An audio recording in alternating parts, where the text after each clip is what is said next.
I'm gonna take a minute here just to let it run and see how it goes. We were dropping frames when I first started, but now we seem to have stabilized here. So we'll see what happens. Give it a minute or two, and then as long as everything's copacetic, we can come back and stream. If not, maybe we'll do it another day.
Okay, things look to have stabilized.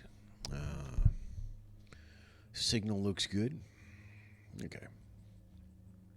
We'll double check the volume once we start getting into this. There's going to be videos, and I guess you play the. I haven't started this game. Like I haven't actually started anything. I don't know how it works. Like if there's a video and you play the game, or because you have the option to play the game, or what. I don't know. But so we're going to check it out. We're going to see how it is for the first time.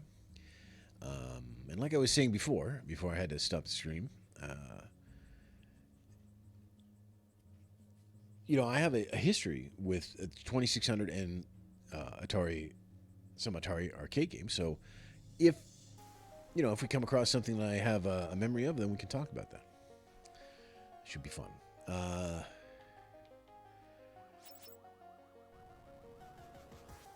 so basically, just to summarize, we had when I was a kid, we had a 2600, but we got it very late. We got it just. It would have been just as the crash was starting to happen, whatever year that was. Because I distinctly remember riding my bike to the mall after getting it, not soon after getting it, and seeing just bins and bins of whatever they were, $1 or $5 games. They were just trying to just clear out every Atari 2600 game they could. So I definitely picked up a few there. I remember one specifically. Maybe if we get to it, we'll talk about it. All right, so what do we got here? We got Arcade Origins. We got Birth of a Console, Highs and Lows, Dawn of PCs, 1990s and beyond. And then you have these two here, which were DLC. The Wider World of Atari, and Win Intellivision Challenge, the first console war. Okay. I do have some memories of Intellivision and ColecoVision, by the way. I never had one, but I knew I had friends that did. So, talk about that a little bit. From its earliest days, Atari experimented with a variety of different takes on innovative leisure, arcade games, music visualization, even holograms. Begin your interactive journey or jump straight to the game library by pressing X. All right, let's start our interactive journey. Hopefully the game, I'm going to double check probably during this first one. I'll be checking the audio just to make sure that it's not too high, not too low, or whatever. I'm not sure. I went into options and I didn't see an option for That's loud. But we'll see. I didn't see an option for subtitles, so I'm hoping the videos have subtitles. All right, Arcade Origins. Let's start. We have explored 0% of Arcade Origins.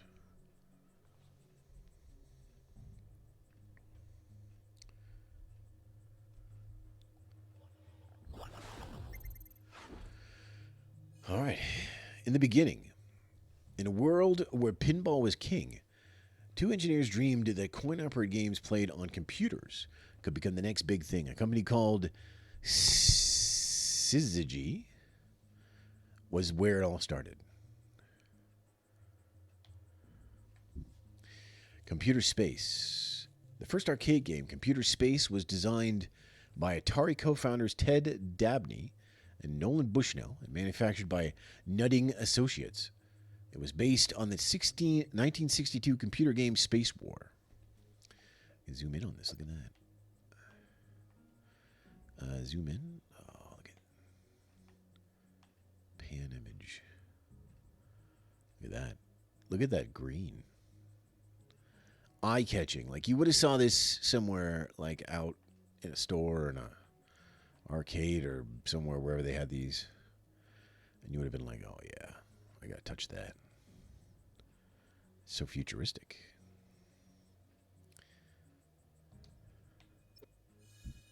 Now we got a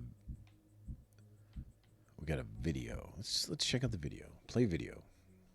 Finding the first computer space. In the year 2000, former Atari employee Jesse Jessup saw a newspaper ad for a computer space machine in a Quonset hut on a sunflower seed farm in California. He found the first computer space machine ever manufactured. All right, let's check it out.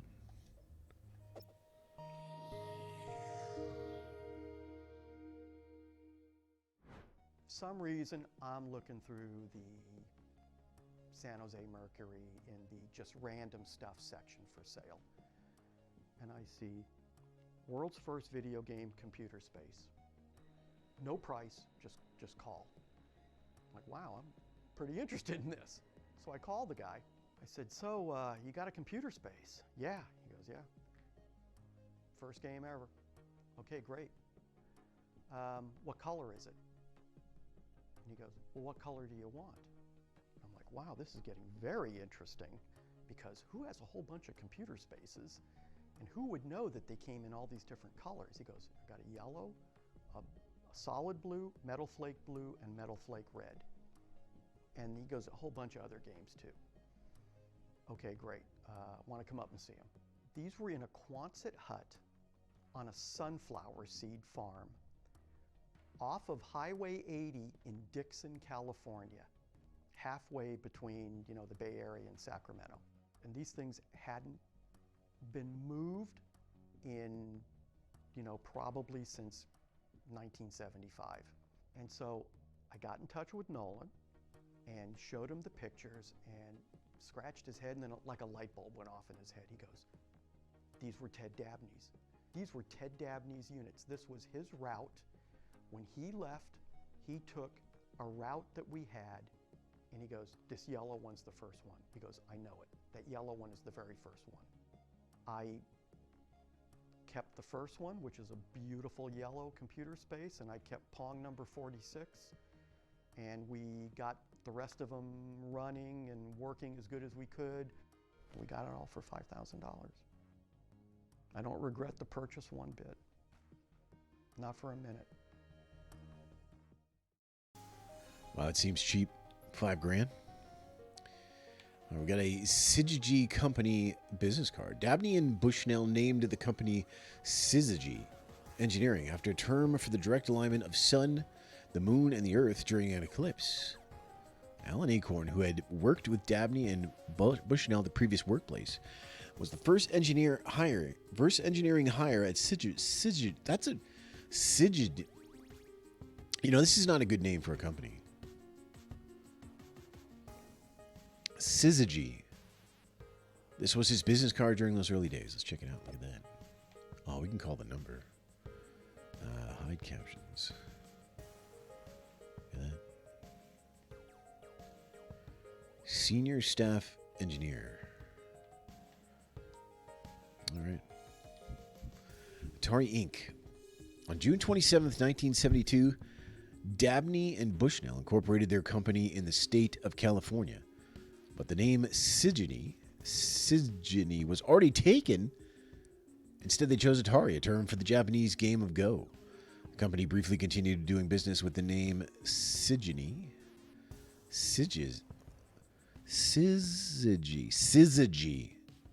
Man, that's... Okay, we have to stop. Hopefully, we're beyond the Syzygy period of Atari, and we can start just saying Atari, which is a much easier word to say. What's up, McTeddy? Missed the end of Wise? Yes. Spoilers, I won.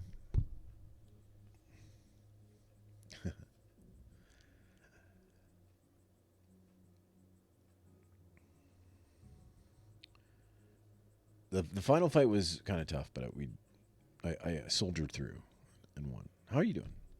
I'm going to watch a video on Syzygy in 1973. In rare footage from a 1973 documentary titled Games Computers Play, we hear from a young Nolan Bushnell inside the Syzygy office. Syzygy. Atari is the word for a place being alive. Atari, it's Japanese. This here it says it's a term for the Japanese game of Go.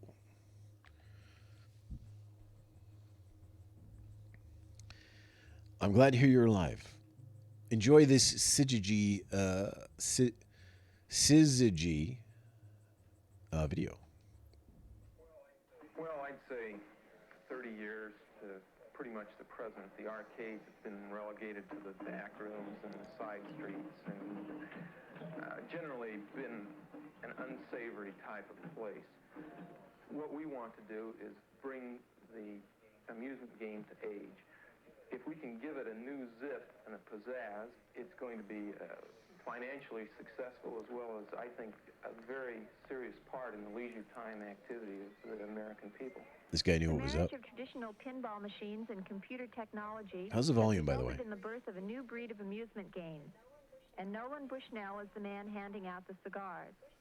Bushnell has developed two such games, Computer Space and Pong, and believes that they and others like them will move the pinball industry out of America's bus stations and bowling alleys and into the space age. In 1971, Bushnell invented Computer Space, but sold production rights to Nutting Associates of Mountain View, California, for royalties based on the number of games sold. It proved a good deal for both parties. Sales already exceed 1,500 machines. Computer Space, like Pong, sells for around $1,000 and is played on the screen of a standard television set, which has been programmed to display the desired game.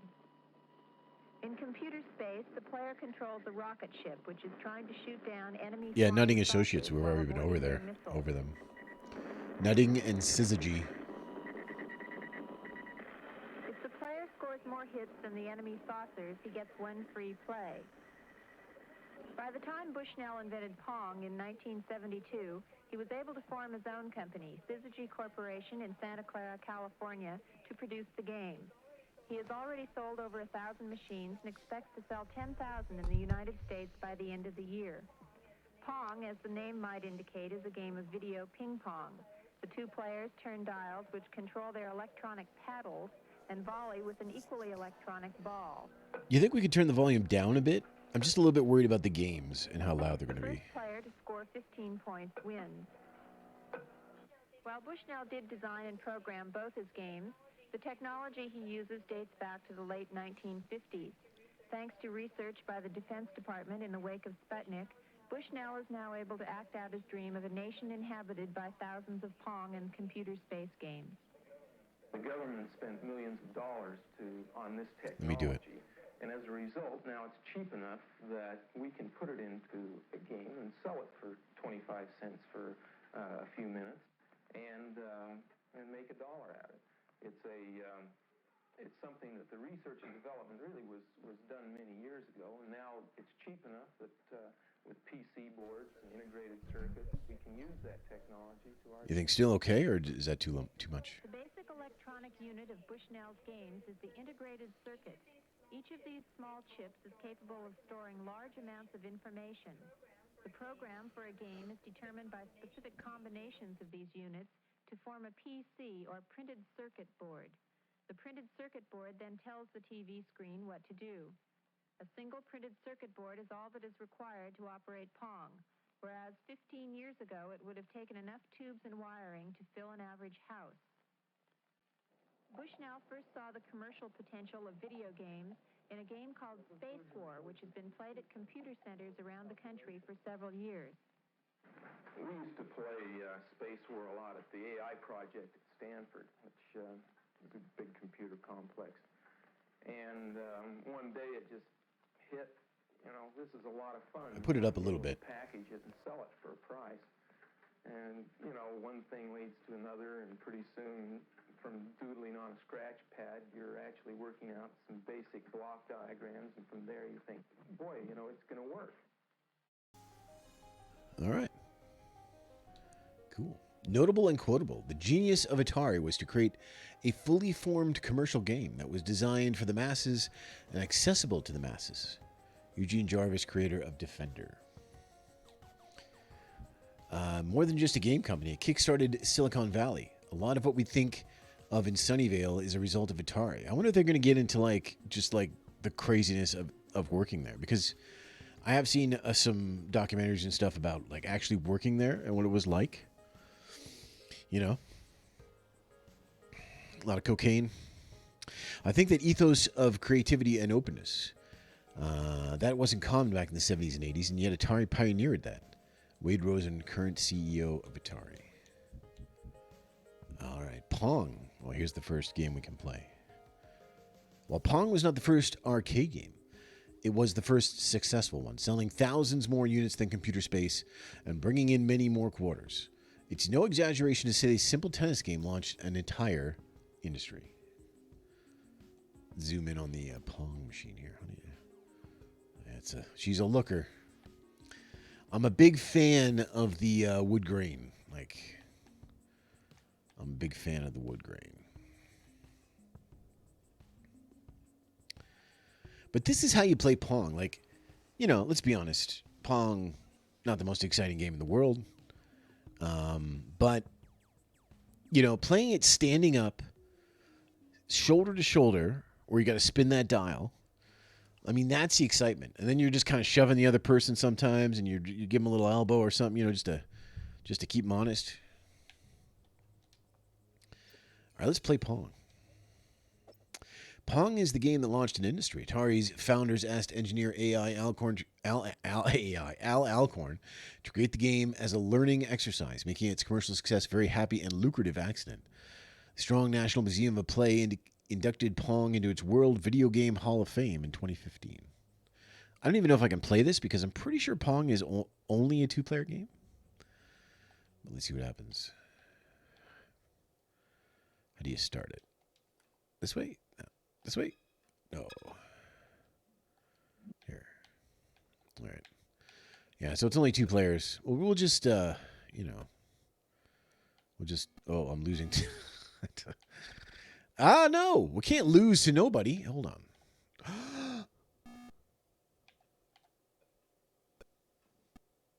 All right. Okay, we have to actually, there we go. Freebie. Oh, I'm just going to win now.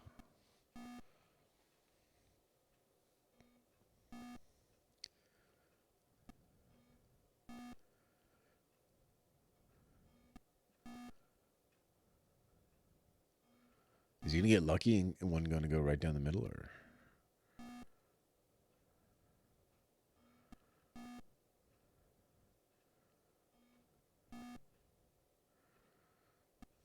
How far do you play? I don't really know much about Pong. Obviously, it's weird playing these games with a controller, but this is just more for, Okay, it goes to 15. All right, well, that's Pong. There's nothing much we can do there. Obviously, a hugely, a seminal video game, and it should have been in the Hall of Fame first, if you ask me. Let me out of here. Resume, reset game, load game.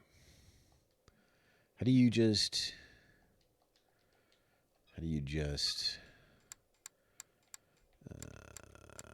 quit? There. All right, the birth of Pong. Al Alcorn, the creator of Pong, discusses the design process of this iconic game and how its signature sound effects come from a lack of resources. I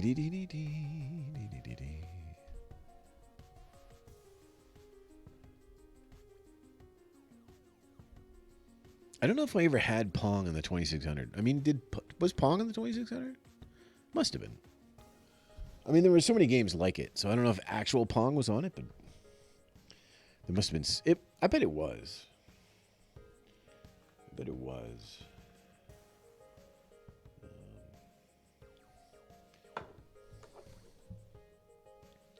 Let's play the video. Whoopsie days.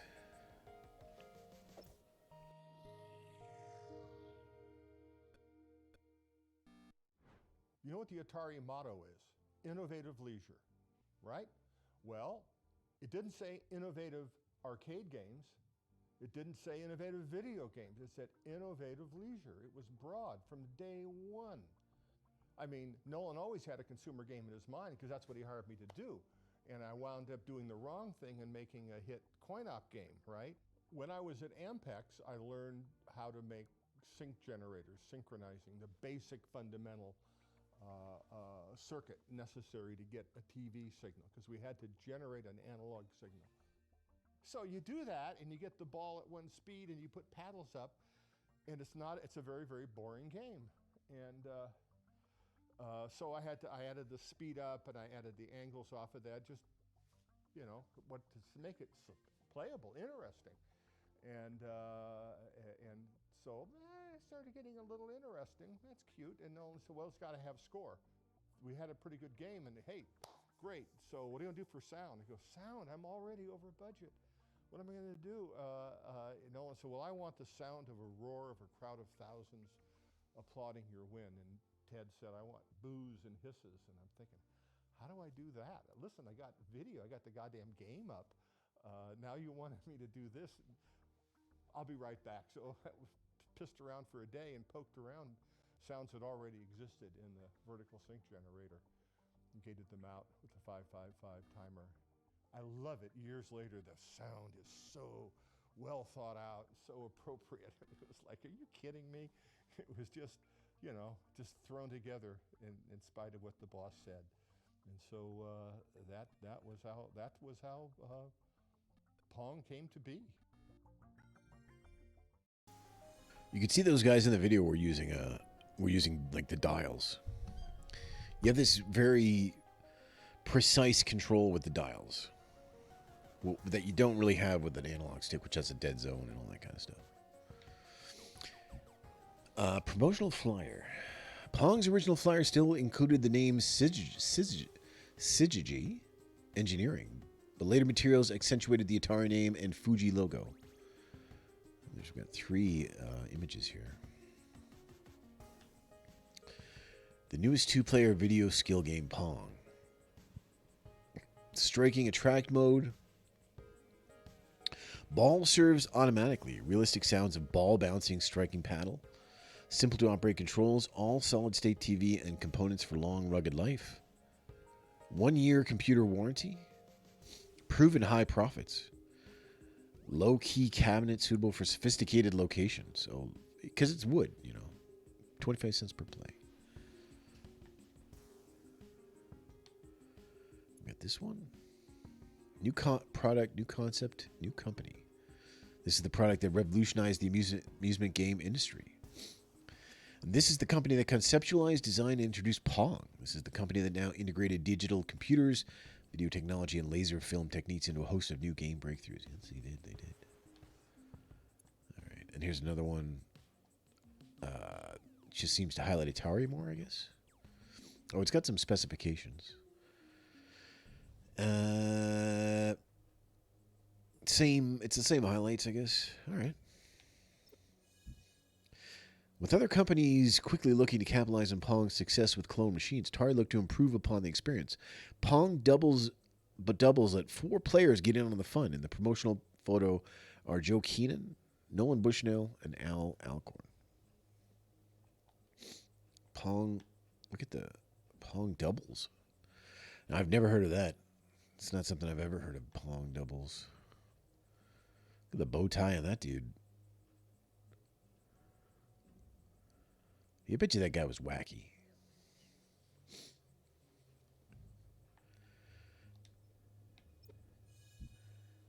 Puppy Pong. Since most coin-operated games were installed in bars and thus inaccessible to children, Atari developed a Puppy Pong, a device meant to be installed in the waiting rooms of pediatric offices. The idea did not catch on, and Puppy Pong only had a small production run. Oh, man. Can you imagine? I wonder what a Puppy Pong goes for.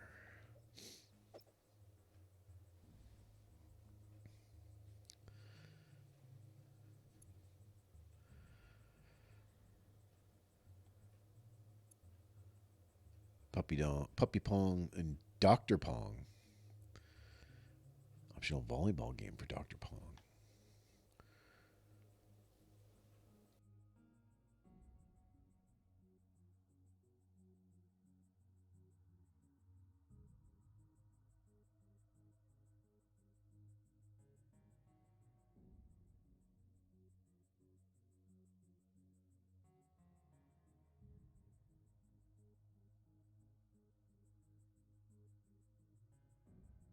Wonder how the volleyball game played. Like,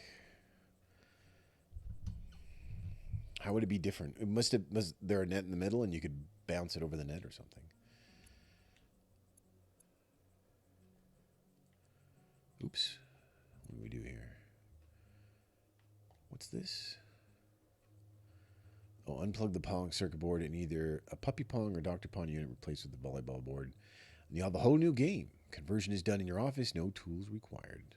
Oh, there's volleyball. Look at that. Yeah, there's a line in the middle for the net, and then you have the two paddles kind of horizontal. Well, that's interesting. That's a little more sophisticated because the ball doesn't just go in a straight line. It kind of curves around the net.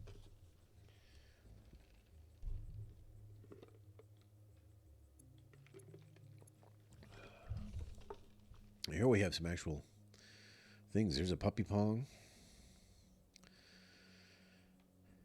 There's a regular Pong. There's a Dr. Pong.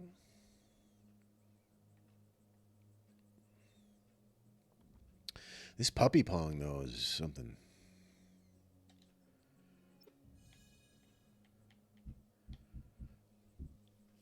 The Legend of the Broken Pong Machine. One of the often told stories of the origin of the game industry is the tale of Al Alcorn being called by a manager of Andy Capp's the Sunnyvale bar, where the first Pong prototype was on display to fix the broken machine. Alcorn and many other gaming industry legends recount the tale in this video feature. All right. Let's hear about the broken Pong machine.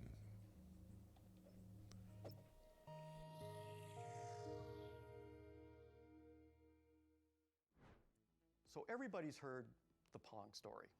Probably everybody's heard the Pong story, but I've heard it many times, and from Al Alcorn himself, who designed Pong. So, the story I've heard is that they installed one of the first Pong machines in a tavern and let people play it as a test. Put it out into an arcade and see if it makes money. I mean, that's the market research. My understanding was Ted built a cabinet, a tabletop, simple cabinet over the weekend.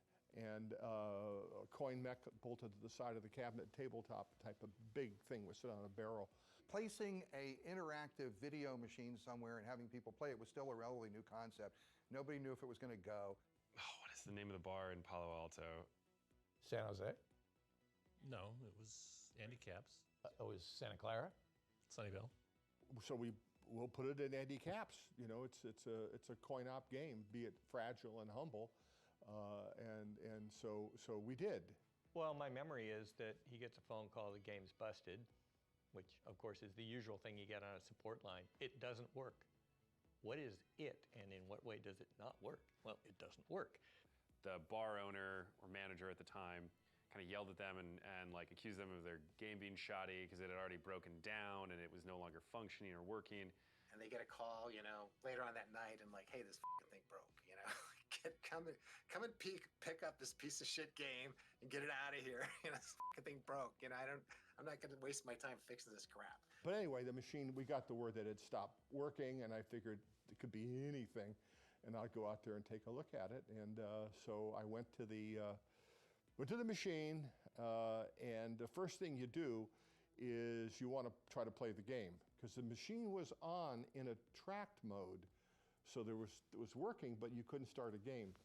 So you open up the coin box to basically flip the micro switch to give yourself a free game, because I'm not going to waste a quarter, And so they went down to see what's wrong with the machine to fix it, and what they found out was that it wasn't broken. It was just that so many people had played it, they'd filled the coin box with quarters, and it was jammed, and it couldn't take any more.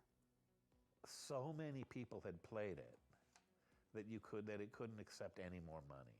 The game is broken because it's stuffed so full of quarters. Completely stuffed with quarters. And it was I remember it was kind of small, if I remember. It was a small space. It just filled up with the quarters, and it wouldn't take it.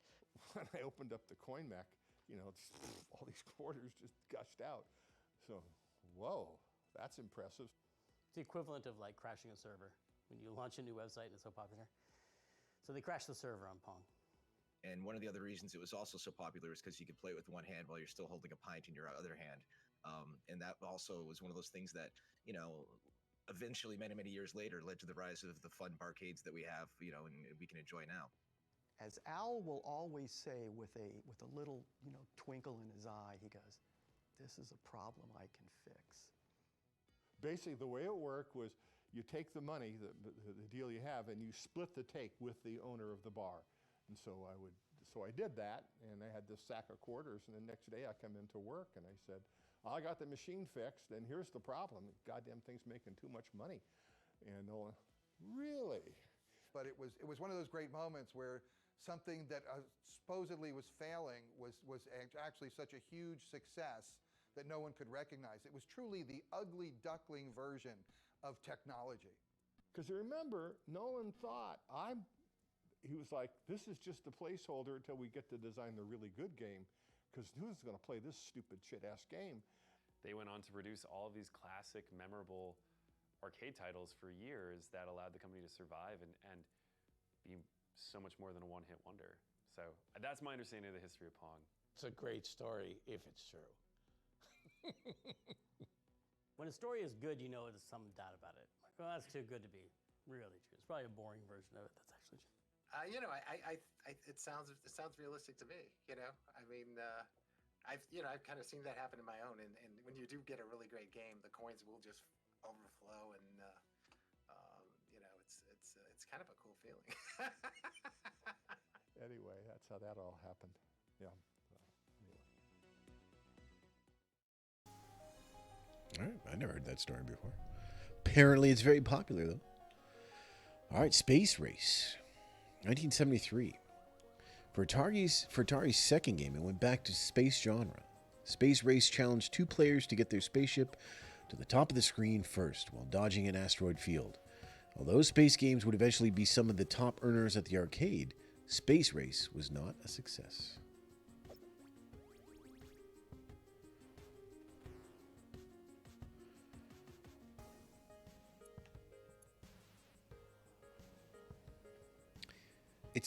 It's immediately not as attractive, pleasant looking. It's sort of ugly.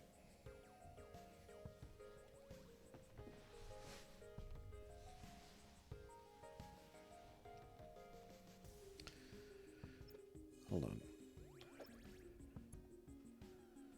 Space Race.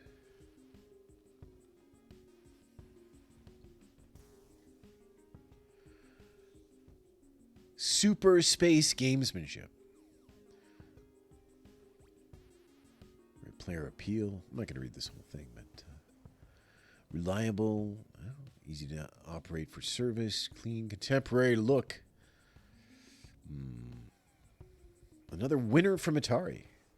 the reliable leader in video games. Now they're calling them video games. Were they calling it? Did they call it a video game? Pong a video game? Gotcha. Atari's. Oh, was that? Wait a minute. 2 images. Yeah. Atari's fourth game was a simple maze game in which one player attempted to catch the other. What made Gotcha controversial were the pink domes covering the joysticks, which were meant to resemble breasts. The game's risque flyer extended the metaphor. Ultimately, the domes were removed from the machines because of cost concerns. Let's see these things here. She's like see-through. Gotcha.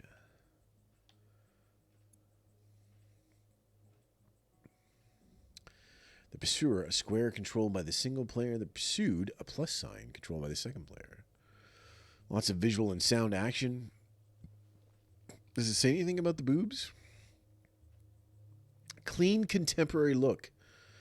Gotcha can be placed anywhere and everywhere. Fine shops, restaurants, waiting rooms, recreational areas, reception lobbies, offices. I mean, if you put boobs on it, maybe not.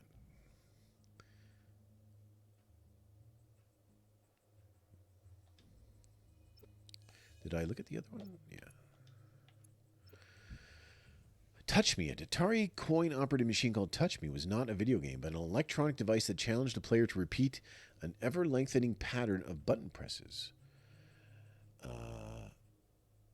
Well, that's like Simon Says, yeah. Ralph Baer, the inventor of home gaming consoles, saw a Touch Me machine and was inspired to improve on it to create the iconic handheld game Simon. Do they still make Simon?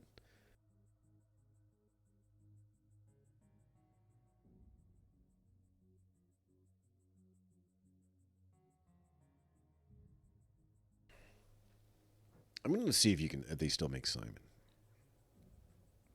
I feel like that's something that would still be made. Like,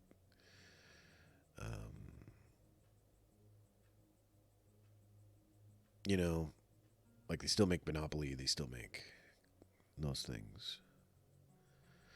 Battleship.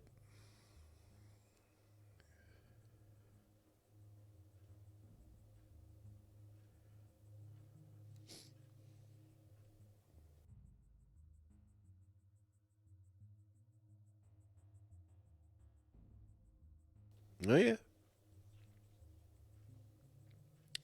There's still Simon.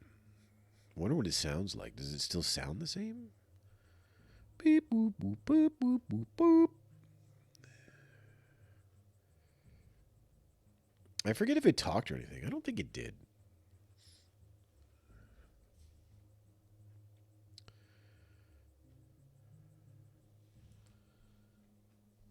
Okay, I gotta blow my nose here. One sec.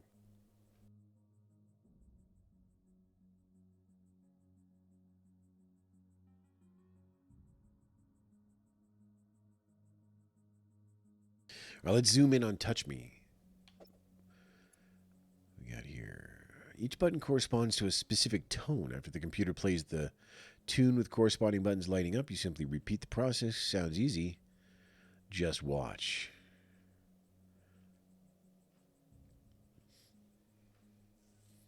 Oops, our player missed.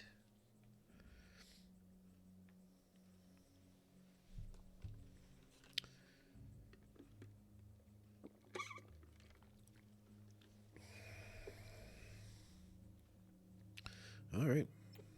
I mean, sounds fun. You could have some fun with that.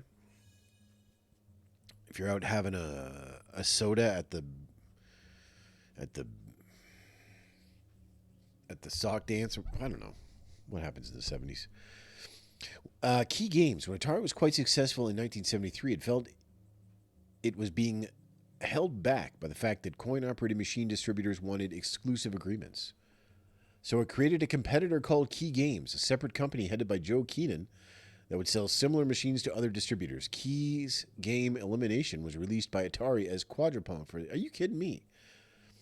That's wild. So they created a fake competitor, and then you just bought from one or the other, and that made you feel better. Tank, the military game, was the only title produced by Key Games that was not a clone of Atari product. Shortly after its release, Atari formally acquired Key, bringing it into to the fiction that they were competitive rivals. However, the Key Game division continued in operation until its own under its own name until 1978. Let's see what Tank is all about. Realistic tank controls. Where's the graphics, though? Oh, your own tank command. Cannon fires, shells explode. How do you... No, you can't see what it looks like, though.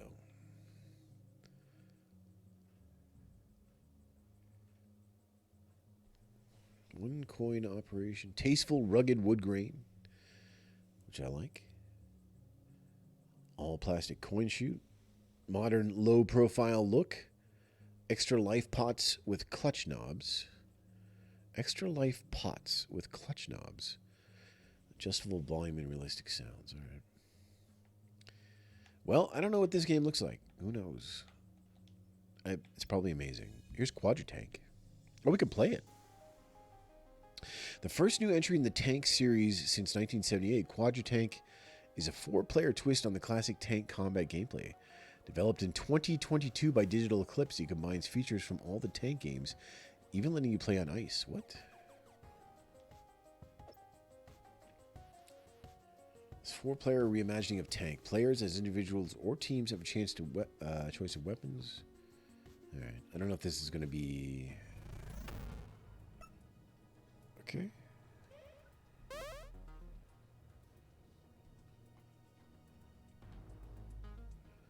All right. Hopefully this game isn't going to be too loud. We'll see.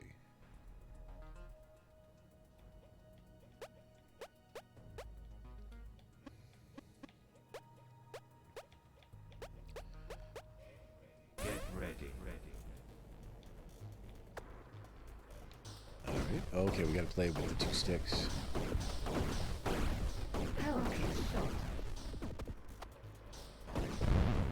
Speed. Range. Bounce. Oh, what the? Range. Shot. Where am I? Oh, down here. Oh, it's hard to get used to. Health. Shot.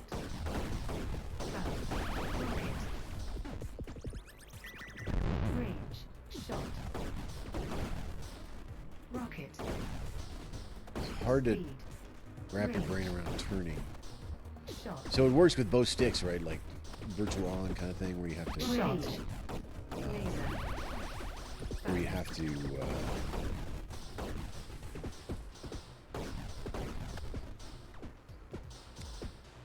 both sticks forward will move you forward. Both sticks back move you back, and then a combination of up and down on the 2 sticks turn you. But it is really weird to get used to. Range. Rocket. It's totally my fault, though. Shot. Laser. Shot. Range. Speed. Speed. Speed. Speed. Range. Shot. Oh, what? Is there a mine in there? Bounce.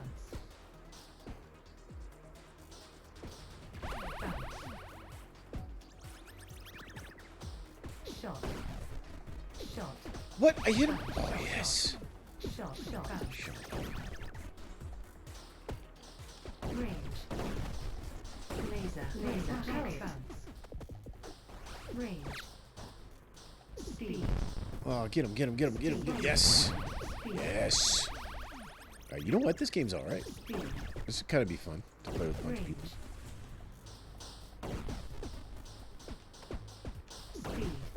Speed. Shot. Speed. Range. Range.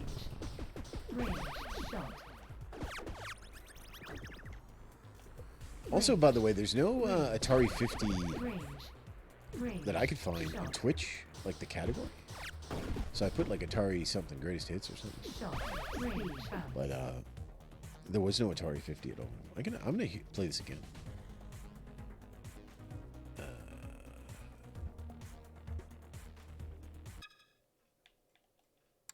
Wait, no.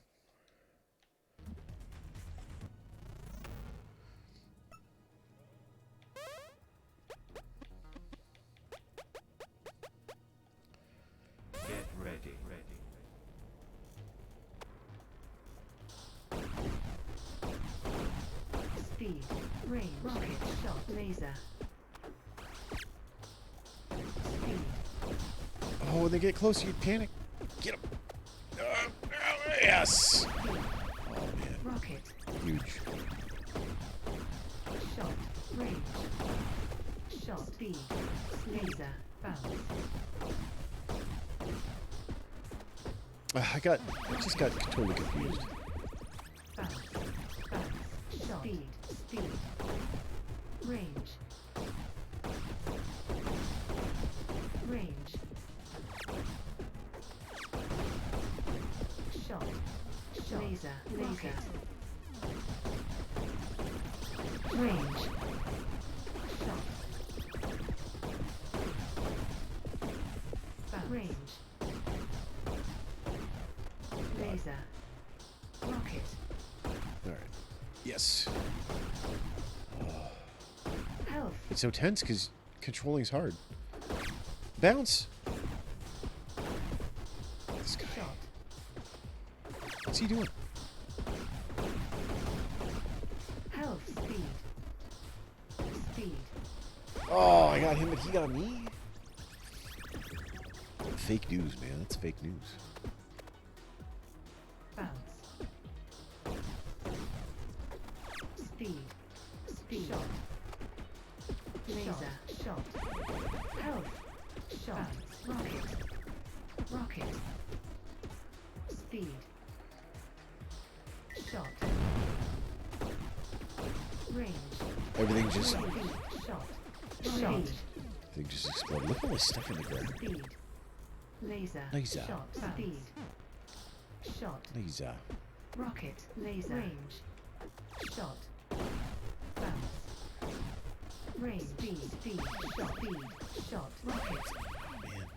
5 points. 5 points for blue. All right, one more time.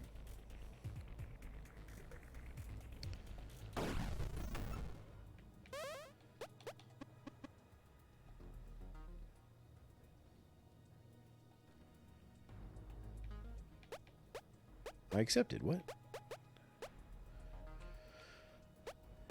What's this do? Split. Oh, okay. Terrain normal. Ice. Normal. Teams no. Default. Get ready.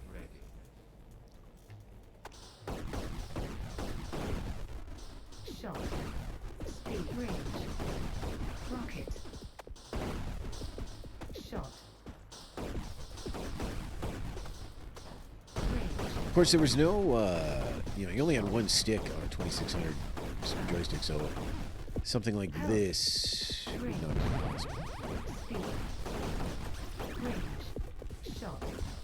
That controls like this. Combat, obviously, you had combat. laser, It's just a one stick. range, range, speed, laser, shot, shot, bounce, speed, rocket, health, speed, range, health, shot, Can I just please get him? Yeah, go for it. Oh, see, he was gonna get the R, whatever that is. I'm gonna go get it now. I already have R. R is range. Laser. laser, speed,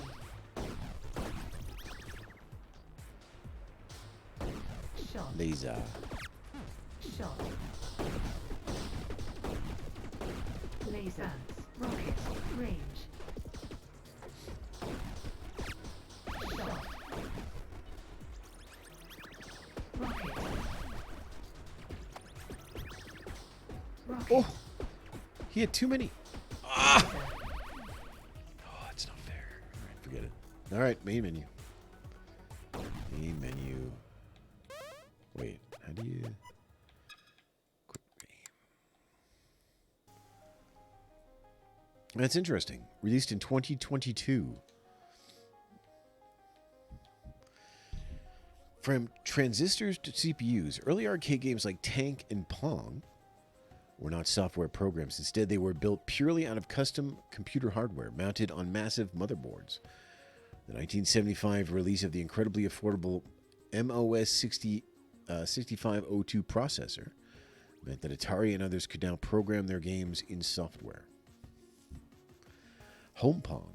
Although Magnavox Odyssey, designed by Ralph Baer, had already come out in 1972, the home video game craze truly kicked off with the wildly successful Home Pong, first released as seen here by the retailer Sears as Telegames Pong for the 1975 Christmas season.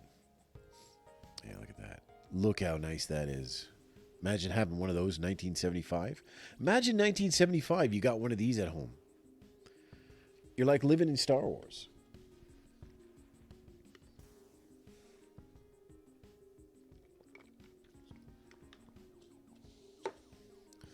Like I'm playing a game on my TV, you know? Atari Pinball, 1975. Atari launched a pinball division in 1975 with the aim of innovating on the still popular game. Atari built more expensive machines with advanced computer hardware and larger playfields, but the new technology was not reliable. Atari quickly left the pinball business, but not before producing some interesting tables. Eugene Jarvis, who would go on to create video games hits like Defender, joined Atari in 1977 to program the processors that controlled its new pinball games. What he found was a company that, in his view, was making all the wrong decisions about pinball design. Let's play the video.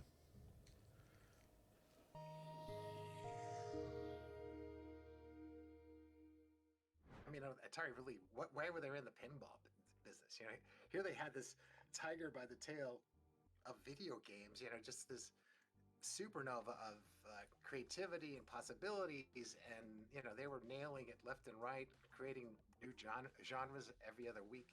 Why would you mess around with pinball? You could tell our games were just not working, you know, and due to reliability, poor engineering, you know, thermal issues, issues of the games just falling apart, poor hardware design. You know, I could see the writing was on the wall that we were going to go down. I mean, the pinball division was just a massive disaster. I mean, it was, you know, it's kind of the, you know, kind of the hubris of, you know, I guess Silicon Valley, even in that era, you know, was like, oh, these morons in Chicago, they make these crappy old games, you know, like, you know, we're going to redesign everything. We're going to put the display down in the bottom. We're going to, you know, put the boards, you know, underneath the play field so all the crap falls in and shorts out the things. And I mean, it was really horrific design, and they caught on fire.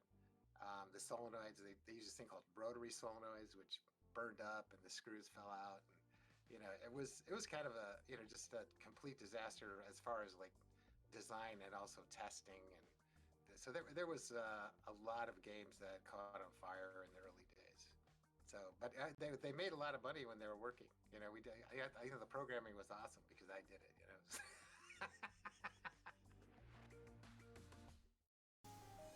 All right, literally catching on fire. That's pretty good. The Atarians. Atari entered the pinball market in 1977 with the Atarians, which featured a wide-body playfield that was 27 inches wide compared to a standard machine's approximate 20-inch width. It was also an early example of pinball game controlled by a computer processor versus simply being built out of electromechanical parts. Look at this. I mean, it's a cool looking machine, for sure.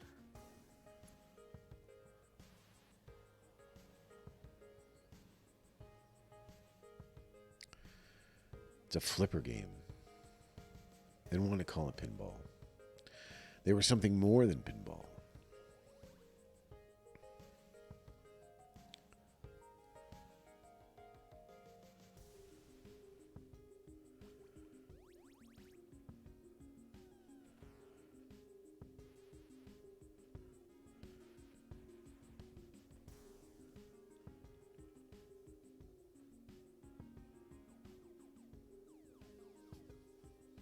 Here's all this stuff. I mean, I wonder if these are simulated anywhere, like pinball arcade style. Did I see all these? Oh, there's this thing.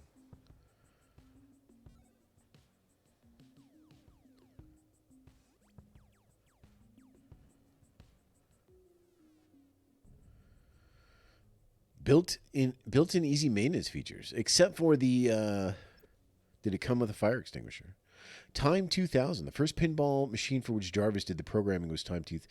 By the way, I just want to point out the art. Like, where's the? Did it show the that side art that was in the video? No, it doesn't. I love the Atari art. Like Atari art on like the packaging for the games and stuff is amazing. I love it.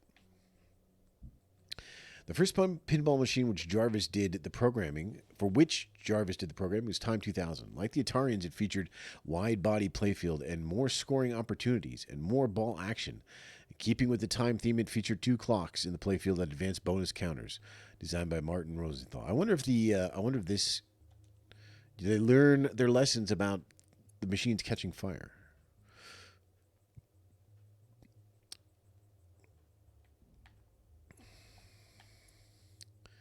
Unequaled service support.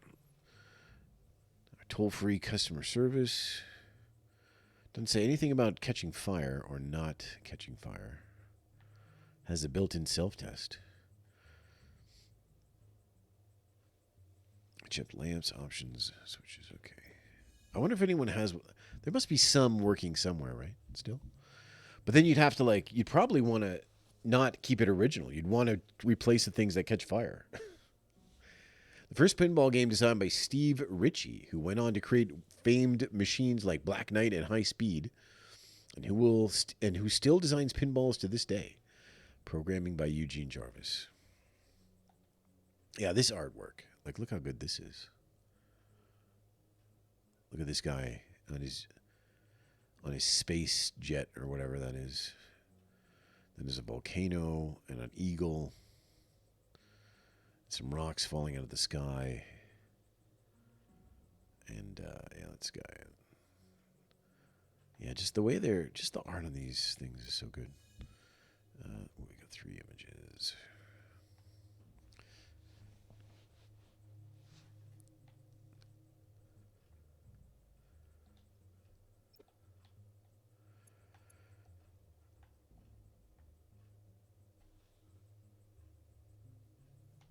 Yeah, I mean, looks fun. I don't know. I feel like these must be nearly long. I mean, obviously they took a picture for this. This is a real picture. But how many of these can be actually working? Hercules at 7 foot tall, 8 feet deep, and over 3 feet wide. Atari's Hercules is the biggest commercial pinball machine ever manufactured. Instead of standard silver pinballs, it used pool cue balls. Ultimately, once players got past the novelty factor, Hercules wasn't much fun. It was the last pinball machine Atari ever produced. I kind of remember hearing about this. It's so big. 18 square feet of excitement. I need a banana for scale or something.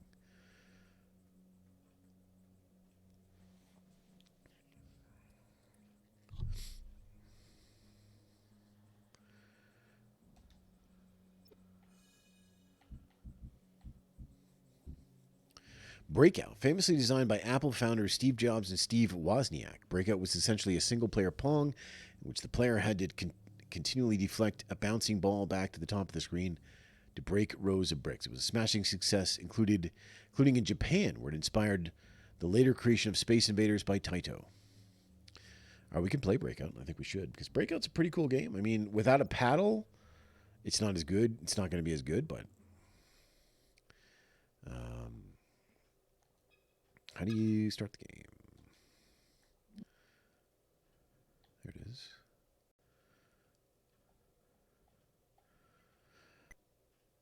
Now, we had this for the 2600, and this was the game my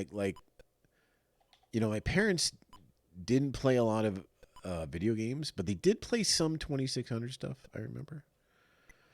And this was one of their favorites, was Breakout.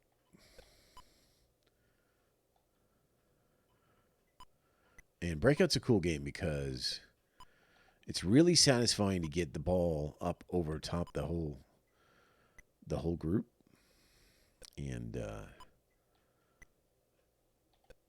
then you start bouncing on the top. Man. Now, are each of these worth 1 point, or are the ones higher up worth more? 14 for the yellow.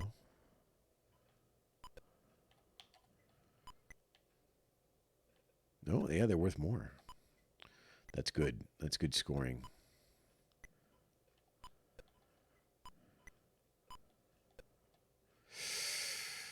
All right, again. No, not like that.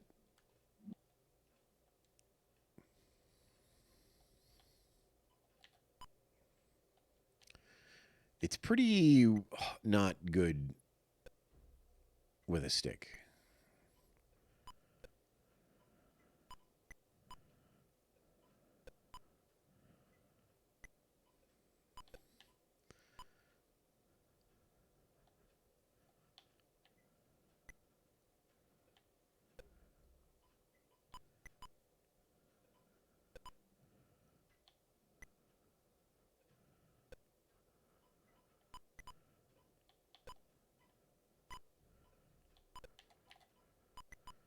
When you start getting these doing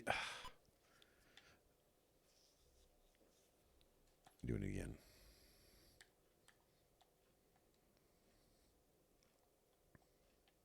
One of these nights, one of these crazy, crazy summer nights. Ba-da-dee-da.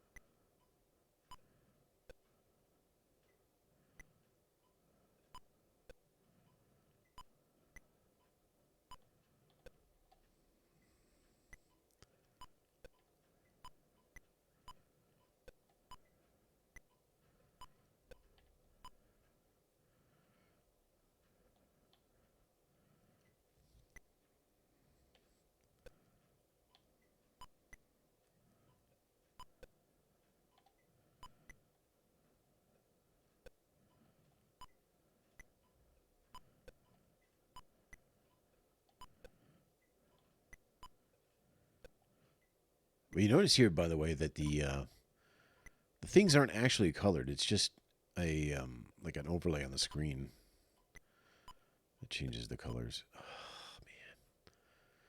All right, one more. This is actually pretty good. I actually kind of like this, but it isn't much. It isn't good playing with a It doesn't feel good playing with a stick, unfortunately. And the thing about these kind of paddles too is that they're so niche. Like, you know, who's gonna make one? You basically gotta. I guess you gotta buy one for your PC and emulate if you really want to do that kind of thing. Same with the rotary joysticks. You know, Atari Warriors type of thing.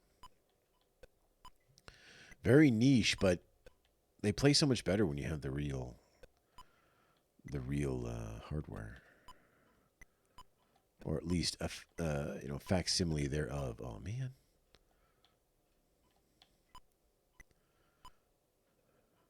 How did that go? That had a weird bounce to it. Doesn't look like this. Maybe the sides don't. Maybe the sides don't have collision. Well, they do there, but see, they don't get up. You can't get up on top of the other bricks. Probably only the ones at the very top. 25 is my top skill. Let's play again.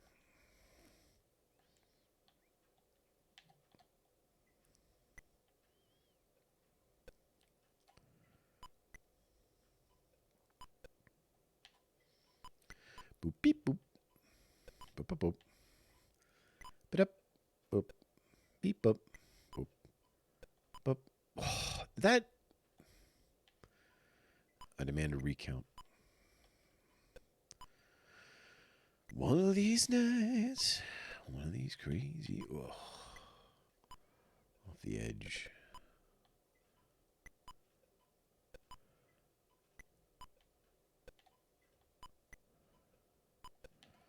Man.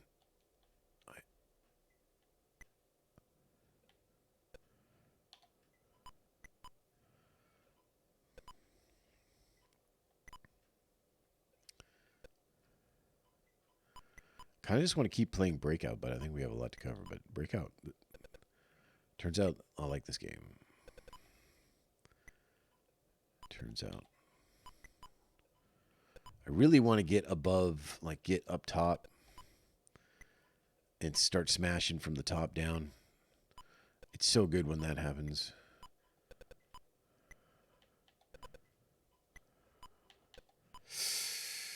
$37. All right, I got a high score. I got my high score. That's a pretty good high score.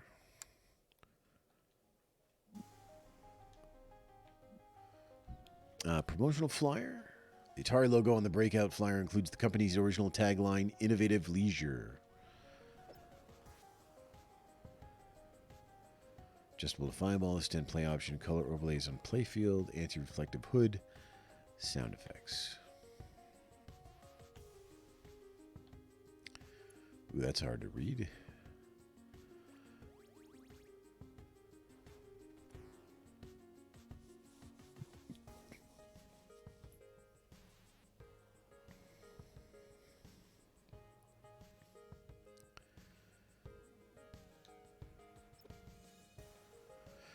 Neo Breakout, new for 2022 from Digital Eclipse's modern update to Breakout features an exciting new graphical style as well as a competitive two-player mode, Battle Breakout. Oh my god, let's play Neo Breakout.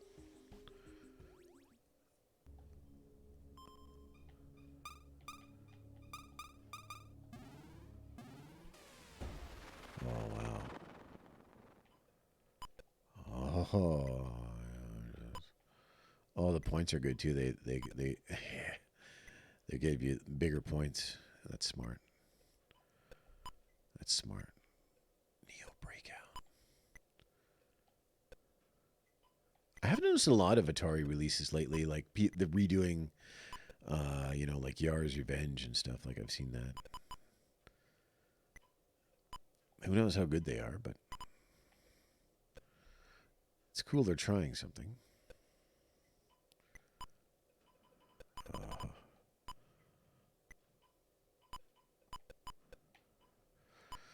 Oh, man. I had one brick left. You got to be kidding me. Just another brick in the wall. This feels more like it was designed for a stick. Like it feels better with the stick.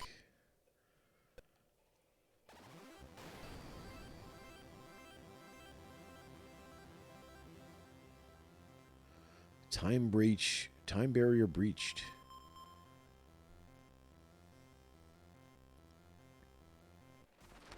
Now we're in color.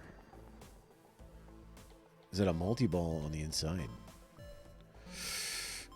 Oh, you can speed up with the... Okay, I didn't know. Oh, that... Oh, God.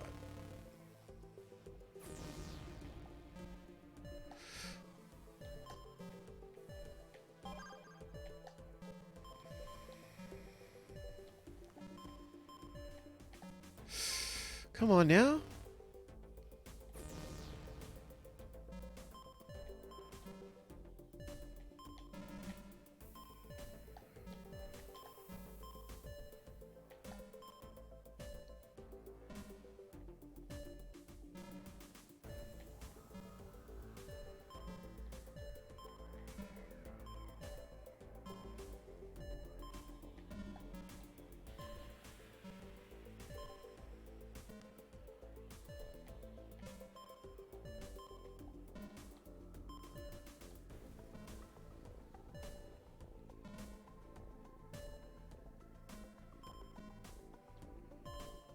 Down to one life, though.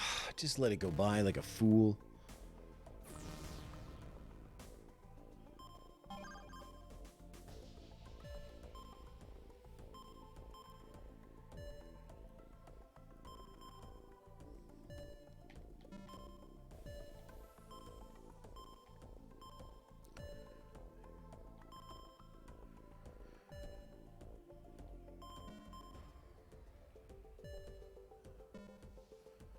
Okay.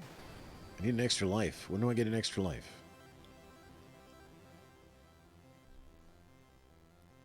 Ball bonus. Color chain bonus. Oh, there's a color chain. Oh, look at that. The way you get... Oh, my God. This is like a true score attack kind of game.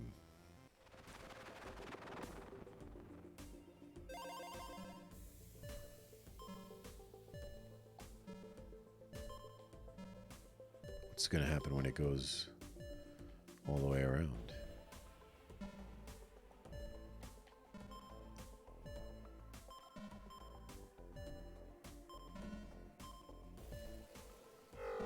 Comes down like Space Invaders.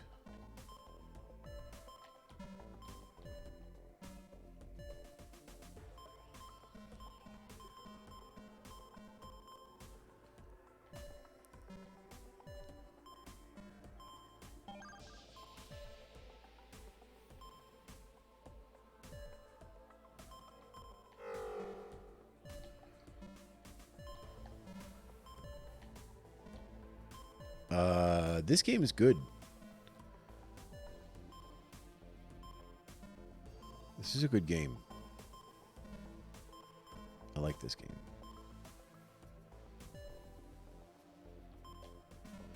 Oh, come on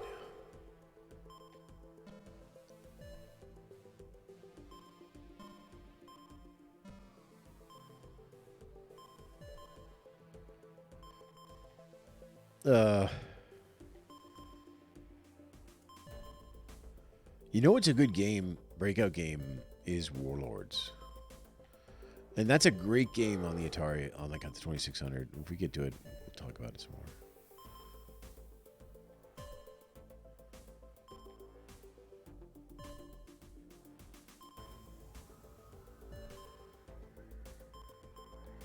I can't get over to this corner. It won't let me.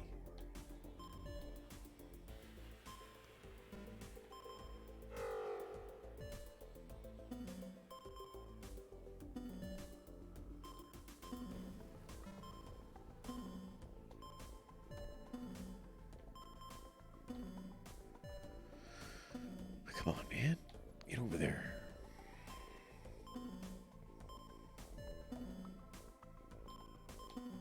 Ah, I got it.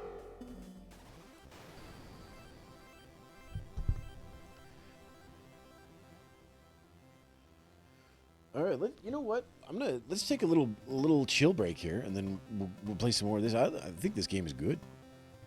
I rate this game highly.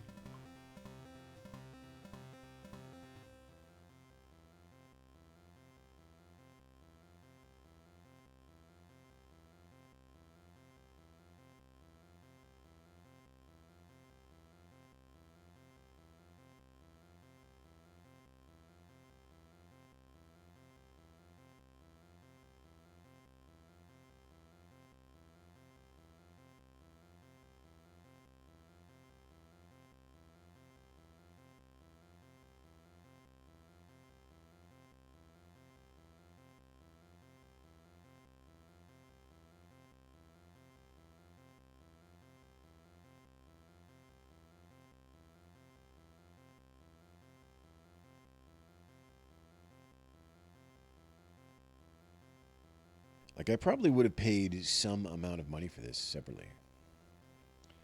Some amount.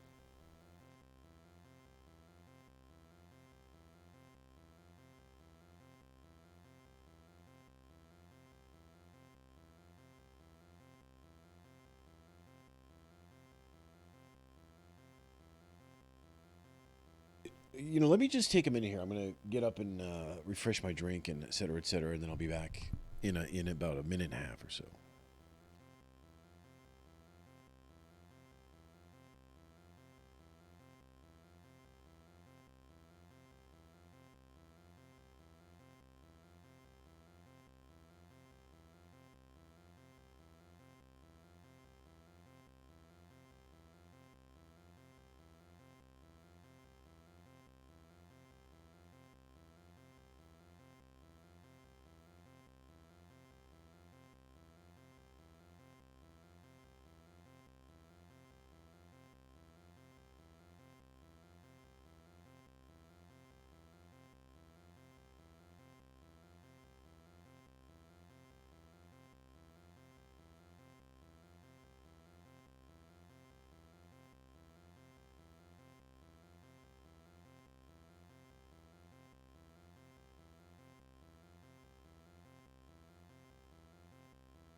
All right. Do it. Back. I'm refreshed. We need to get it in. We need to get our ball. Ah! All right. I didn't know.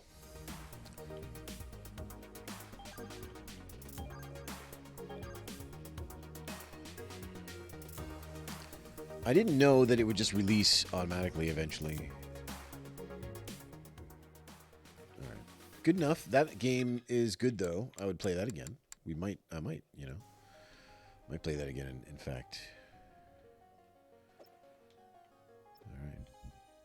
1976, A Clash of Cultures. In November 1976, Warner Communications acquired Atari for $26 million, about $130 million in 2022.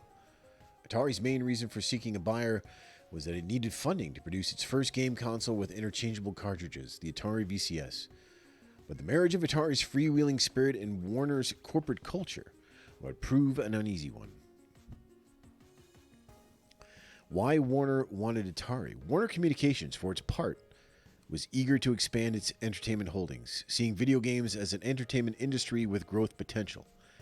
After buying Atari, it quickly began investing more money into it to grow the business. Ray Kassar, a Harvard Business School graduate. Ray Kassar joined a successful career in textiles before Warner installed him as president and CEO of Atari in 1978.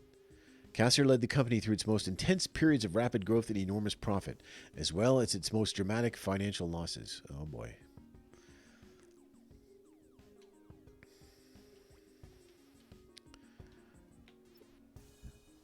When Warner kicked in, Ray Kassar had marketing that knew nothing about games. They didn't play games.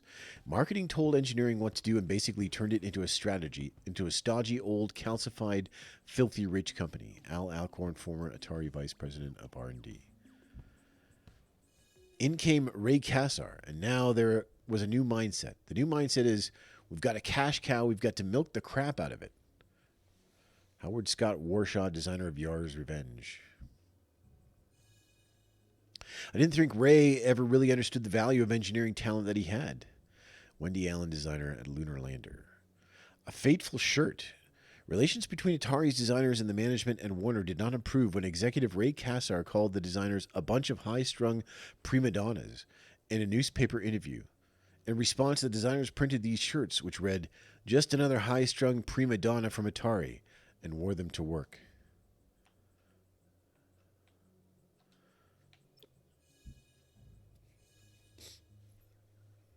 There were a fair number of people miffed at that high-strung prima donna thing, said Carlina, who was one of the graphic artists in the publication's group.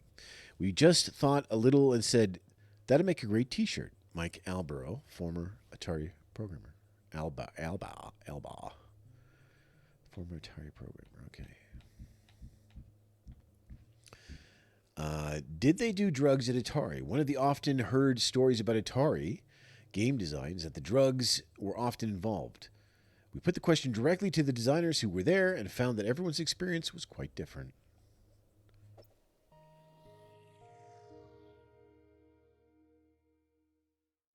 You will hear stories of hot tubs in the lobby and drug use in the office, and I'm here to tell you that none of that happened in my department. We started smoking pot right in our office.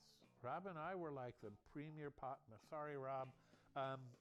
I and some other person who occasionally shared an office with me for 5 years at Atari, however that frickin' worked, we would just fire up right in the office. It's like, who knows why? It's like, this is like, it's illegal. It's like, it wasn't even a sense of privilege. It was just mindlessness. I worked in a satellite office. I started in 1977, which was still pretty early. It was only 18 months since the 2600 came out. But there was no hot tub in the lobby of the office that I went to. There was no drug use in Atari, though I don't doubt that it was over where Howard and Todd Fry were working. Drugs were consumed at Atari by all kinds of people at all levels of management, from the bottom to the top and all over engineering. Not everybody did drugs, but some people did, and some people enjoyed them, and some people abused them, and some people went to the hospital on them. And but by and large, drugs were a relatively nominal factor. Drugs, you know, there was a lot of marijuana, and it was participated a lot in brainstormings. So we had the way of, you know, trying to incorporate drugs into our productivity model. I went home and I smoked a joint, a little bit of cocaine and a little bit of psilocybin in it. And I was sitting there, it was about half gone when I realized, oh, you could do that. And it's like I put it out and I went and I wrote a page of notes. And my design for that kernel was exactly what it ended up shipping. It was like, it has a tremendous amount of effort, actually, to get everything organized. You know, they did have good deliveries of cannabis in the interoffice mail. You know, that was probably the primary use of those yellow manila envelopes. So I think it was, you know, Fridays or Monday. I think it was Fridays when you get these really thick envelopes coming through the system. And, you know, and it was weird. It was like there was a guy working there, and his job was he was the weed dealer. You know, that was his sole job at the whole company.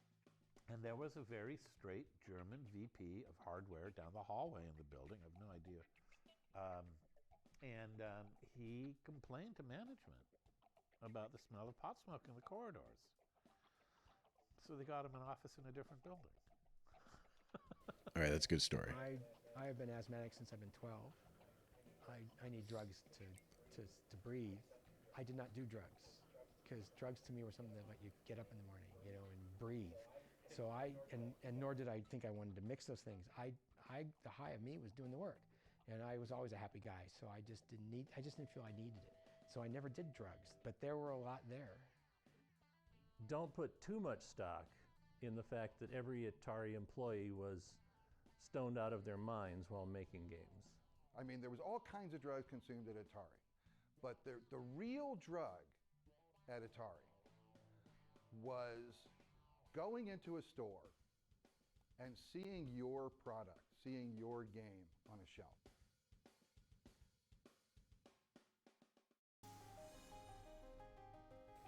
Man, that would have been awesome. Whoop. I accidentally backed out. Oh, it doesn't go where you left off? Come on, Atari. You got to remember where you were?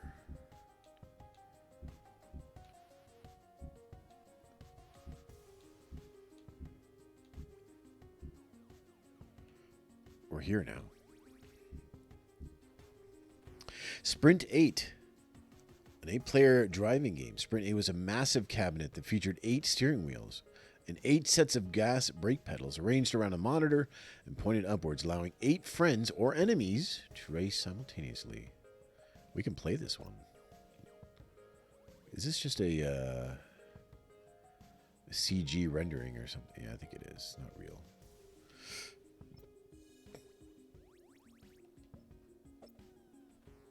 An evolution of Key Games Indy 800, an expansion of Atari Sprint 2 and Sprint 4 coin-ops. Sprint 8's original cabinet supplied drivers with a 4-way shifter, as well as gas and brake pedals, and in a nod to 70s arcade cultures, ashtrays. Is it really? If 8 human players weren't racing, the then new 6502 processor controlled semi-autonomous traffic drone drivers to keep the track congested. All right. Well, let's play it. Whew. Oh, this one's pretty, this one's pretty,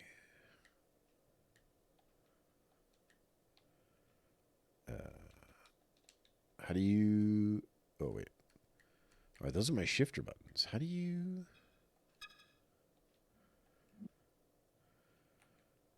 what the, all right. This is to join in. But put low gear. I don't even know which color I am. Am I red? Oh, I guess I'm red. Oh, God. Oh, without a wheel, this is...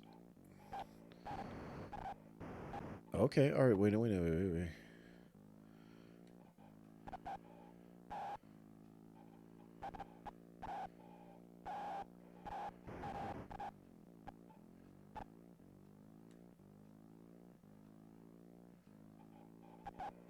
Doesn't look like there's collision with the other cars.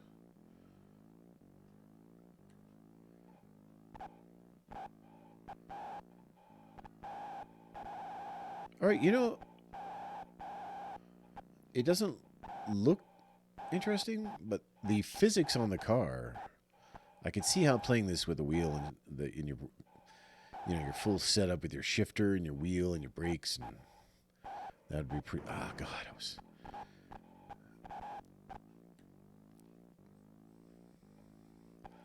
It doesn't seem like you want to drive in low for very long, though. Like you really just want to get going and then already going at high.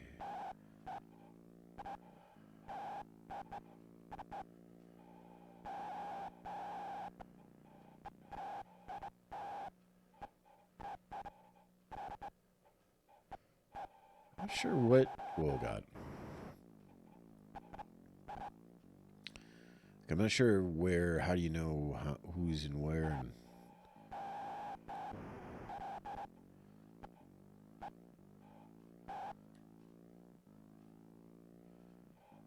it's a bit weird too that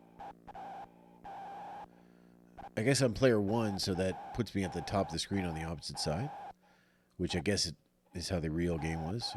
I'm assuming. But here, it sort of sucks because you're upside down, but what are you going to do? Is this just more tracks? All right. This game, you know, it's all right. It kind of feels good to go around the tracks. There's like a little bit of skidding and you know, sliding. Promotional flyer for Sprint 8. 8 cars are on the track during every race, whether 1 or 8 players are driving, explains the Sprint 8 flyer. The drone cars are computer controlled, so the competition always stays tough. But it doesn't really, because doesn't seem to be any collision with them, and you're way faster. So they're just sort of, they seem more for looks than anything else. This is like a great poster, though.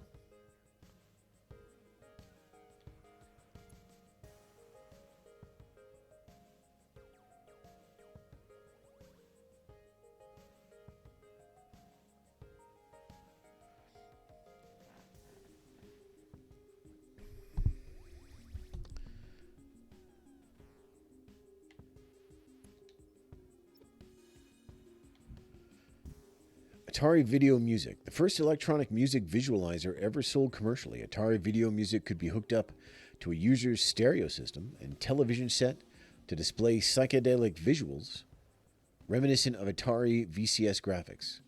To the rhythms of whatever music was playing, a variety of knobs and buttons on the front of the device let users adjust the images. Atari Video Music, the first electronic music visualizer. Interesting. Fire Truck.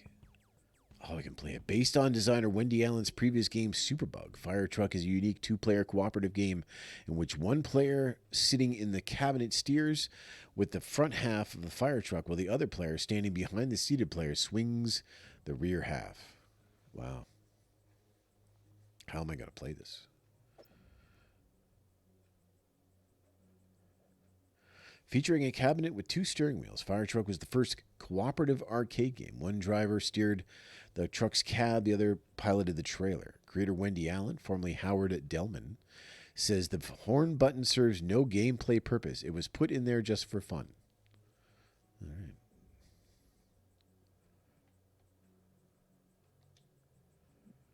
Let's play it.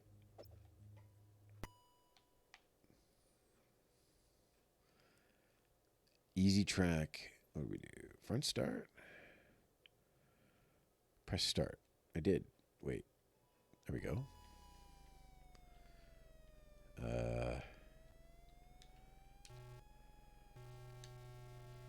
Wait, what? Oh, they made the trigger? Okay, well, it's fine, I guess. Oh, boy. So what happens if you don't? It just follows behind you like a trailer.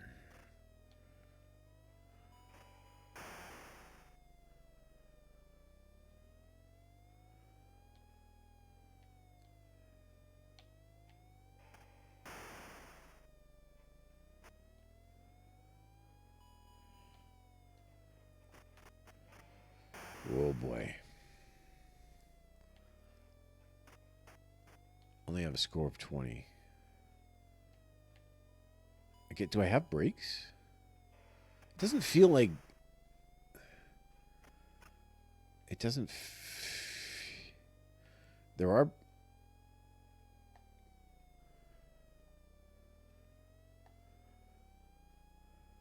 I don't think there's brakes. I think you just let off the gas.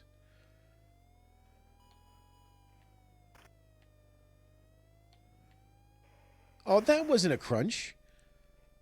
I disagree. What?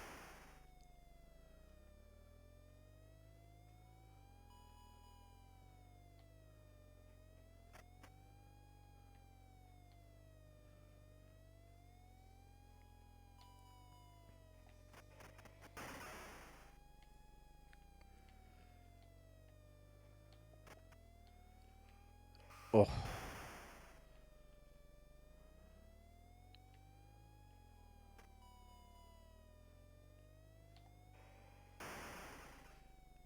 This is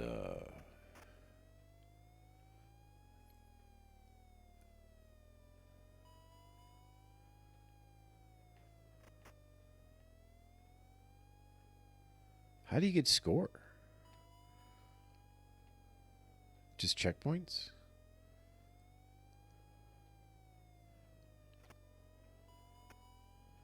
I have to be... You know what? I bet you there's... Is there fuel for me to pick up? Have I not picked up any fuel? Or is fuel just a time limit?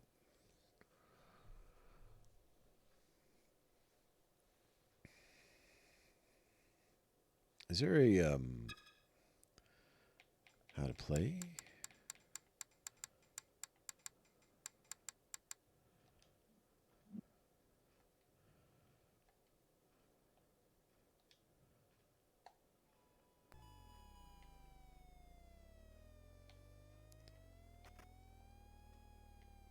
I think those are other little cars. Like, I don't think that's fuel. Crunch. Wonder how long you can drive, like after a crash, you can drive in the walls or whatever.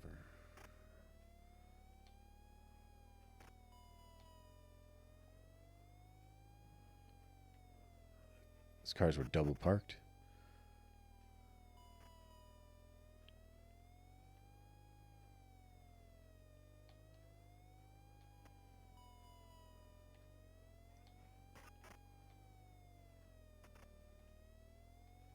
What's my high score last time? Like 90? Is oil an automatic smash? Like, feels like oil is like an automatic. It just pushes you off the road.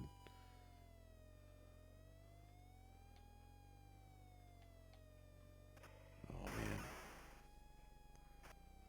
It'd be a bit weird if there was no fuel to pick up, though, because that means, like, every game you play is automatically, you know, no, oh, is that fuel? What was that?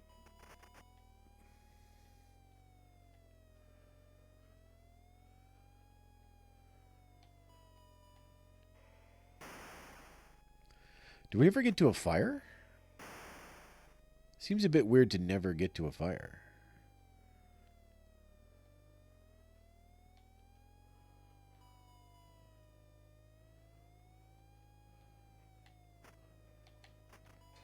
Oh, that's not... All right, that's not... that's not fuel. Maybe you can get to the fire and then, like, that's the end of stage 1. Doesn't feel like it, though. It feels like it's just going to be endless roads until your time runs out.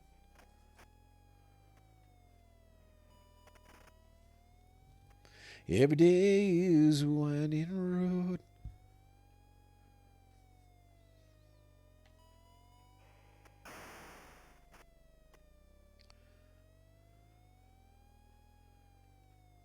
All right, I got the top score anyway. Looks like it may just be that your fuel just might be your timer. You never get to the fire, and you never save the family. Everything in the picture never happens.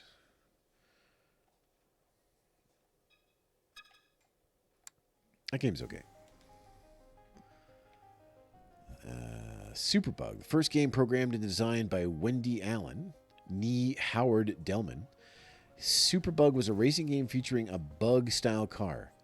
The game was rendered entirely in black and white. The car appeared to be yellow because of a layer of transparent plastic over the monitor. Superbug.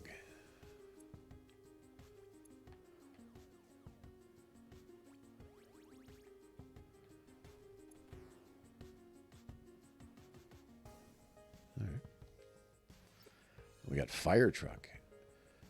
On its flyer, Atari promoted Fire Truck's Dura-Stress solid-state electronics, an improvement of the less durable transistor-based hardware of earlier games. Here it is here. Look at this cabinet. It's something. Players choose easy or hard tracks.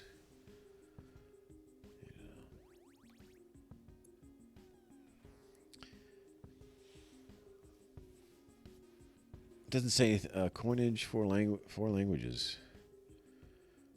Wow. Constant moving city street, challenge of keeping the cab and trailer drivers clock. Okay, I don't think you ever get to a fire, which is a shame. Like if you didn't get to a fire, but what are you gonna do? If it could have just ended, but they only have the one probably street layout or whatever. But if it would have just ended at a fire and then you start again in new streets and you have to get to the next fire, that would have been cool. But maybe it's a bit early for that. All right, we're at Super Breakout, but I think that's probably where we can pause the game for now, or pause the stream for now. We'll stop the stream and come back and play some more of this another time. But this is pretty cool. I'm excited. Like, I've been waiting for a while to go through this, and then I was going to actually stream it a while back, but then I heard the DLC was coming out, so then I waited again for the DLC, and now here we are. So, but we'll come back. We'll play Super Breakout. I think it's going to be awesome, and I guess I'll see you then. Have a great night.